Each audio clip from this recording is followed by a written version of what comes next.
आज कक्षा 10 के विद्यार्थियों के लिए है पुनः अर्धवार्षिक परीक्षा कक्षा 10 हिंदी। देख रहे हैं, पूर्णांक 70, समय 2.5 घंटा। आपको ये पेपर सेट नंबर 2 कहा जाएगा, मतलब एक बार पेपर 10 का डाल दिया गया है। ये दूसरा, ये बाजारू पेपर है। लगभग बहुत से दुकानदार ने कहा सर बहुत से जिलों में हमारा पेपर जानता है। इसमें देखिए सन नहीं लिखा है 2022-23, पहले वाले में 2022-23 लिखा था। भ्रम मत करना, नया पेपर है।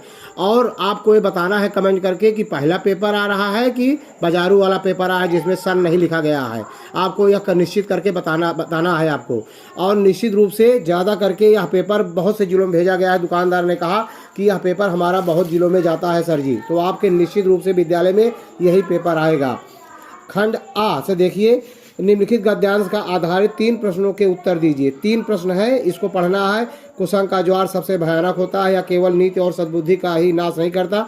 सब पढ़ेंगे तो लंबा होगा। प्रश्न देखिए, उपर्युक्त गद्यांश का संदर्भ आप लिखना अपने सर जी से सीखे होंगे। प्रस्तुत गद्यांश हमारी पाठ्य पुस्तक हिंदी गद्य भारती के जिस पाठ से लिया गया उसका नाम और इसके रचयिता कौन है उसका नाम लिख देना है बस केवल। फिर गद्यांश के रेखांकित अंश की व्याख्या। किसी युवा पुरुष की संगत यदि बुरी होगी तो उसके पैरों में बंधी चक्की के समान होगी जो उसे दिन अवनत के गड्ढे में गिराती जाएगी। इसका अर्थ लिखना है। अर्थात किसी युवा व्यक्ति की संगत यदि गलत व्यक्ति के साथ में है तो वह खराब होता चला जाएगा।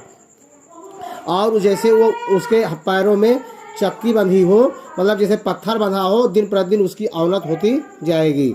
तीसरा, कुसंग का व्यक्ति के जीवन पर क्या प्रभाव पड़ता है? कुसंग का जीवन पे व्यक्ति के जीवन में बहुत भयानक प्रभाव पड़ता है। उसके सद्वृत्ति का नाश होता है और उसकी बुद्धि भी भ्रष्ट हो जाती है। दिन प्रतिदिन वह बेकार होता चला जाता है। इसको नहीं करना है आपको, अथवा मैंने पहला बताया दूसरा एक में से करना है। अगला देखिए, दूसरा क्वेश्चन, नीचे दिए गए पद्यांश पर आधारित तीनों प्रश्नों का उत्तर दीजिए। चरण कमल बंधव हर्राई, जाकी कृपा पंग गिर लंघय, अंधे को सब कुछ दर्शाई, बहिरे सुने गूंग पुर बोले, रंग चले सिर छत धराई, सूरदास स्वामी करुणामय, बार बार बंधव ती पाई। अर्थात इसका मैं पूरा अर्थ बता दे रहा हूँ, उसी तरह से अपना सब कर लेंगे। चरण कमल बंधव हर्राई, मतलब कभी कह रहा है कि कमल रूपी चरण, ईश्वर के मैं चरण कमल रूपी चरण की बार बार वंदना करता हूँ। जाकी कृपा पंग गिर लंघय, जिसकी कृपा से पंग मतलब लंगड़ा आदमी पर्वत को नाप सकता है। अंधे को सब कुछ दर्शाई, अंधा सब कुछ देख सकता है। बहिरे सुने, बहिरा सुनने लगता है। गूंग पुर बोले, गूंगा बार बार बोलने लगता है। रंग चले सिर छत धराई, गरीब व्यक्ति मुकुट धारण करके चलने लगता है। सूरदास जी कहते हैं ऐसे करुणामयी को बार बार मैं प्रणाम करता हूँ। संदर्भ प्रसंग पद्यांश का संदर्भ उसी तरह आप लिखेंगे जैसे पहले बताया गया है। रेखांकित अंश की व्याख्या कीजिए। प्रस्तुत पंक्ति में कौन सा अलंकार है? अलंकार आपको बताना है इसमें। मेरे जीवन का आज मुख तेरी छाया से हो मिलाप, तन मेरी साधकता छूले मन के करुणा की था अनाप। ये दूसरा है, मतलब उसमें से करना है, चाहे उसको करिए व्याख्या करना है। अगला देखिए, तीसरा क्वेश्चन है, दिए गए संस्कृत गद्यांश में किसी एक का संदर्भ सहित व्याख्या अनुवाद करना है। ऐसा नगरी भारतीय संस्कृत भाषा केंद्र स्थलम अस्ति। ऐसा नगरी भारतीय संस्कृत भाषा का केंद्र स्थल है।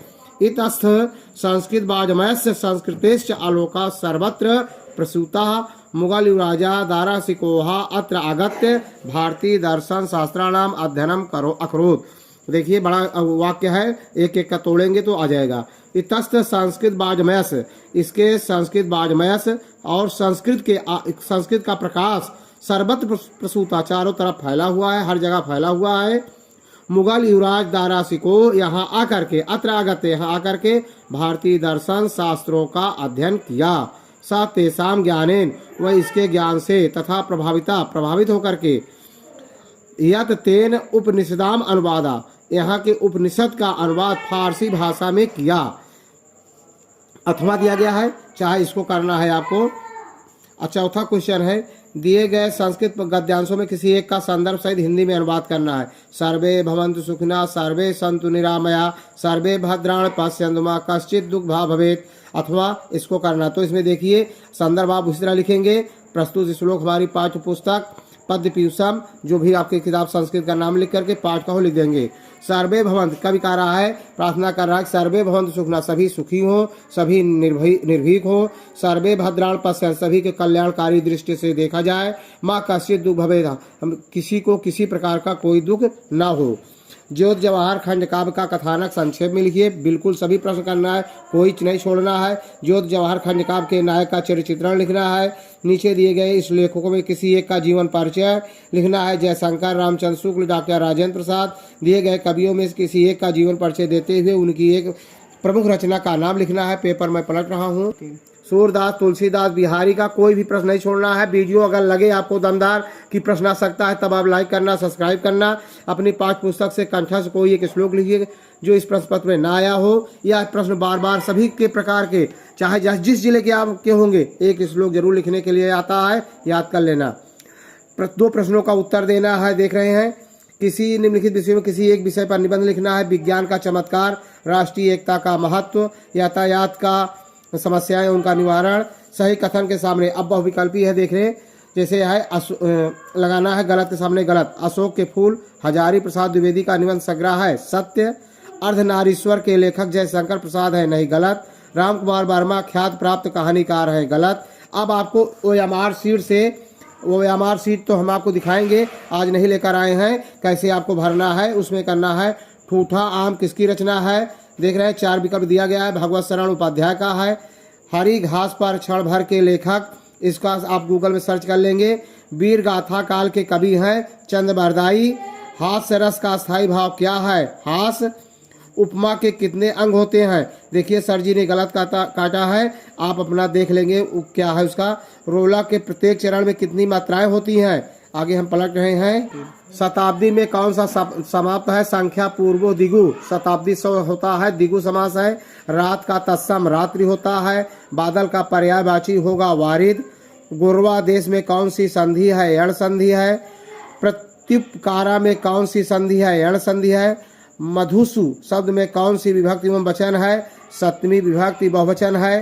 संसार का पर्यायवाची है विश्व। हस धातु लोट लाकार प्रथम पुरुष एक वचन का रूप होता है हसतु। पट धातु लोट लाकार के मध्यम पुरुष एक वचन में रूप बनेगा पठ। सोरठा के दूसरे और चौथे चरण में कितनी मात्राएं होती हैं, इसको आप सर्च कर लेंगे। क्रोध का पर्यायवाची है कुपित। कामायनी महाकाव्य के रचयिता है जयशंकर प्रसाद, बहुत बहुत इंपॉर्टेंट, जहाँ जिस जिले के होंगे प्रश्न जरूर आ सकता है।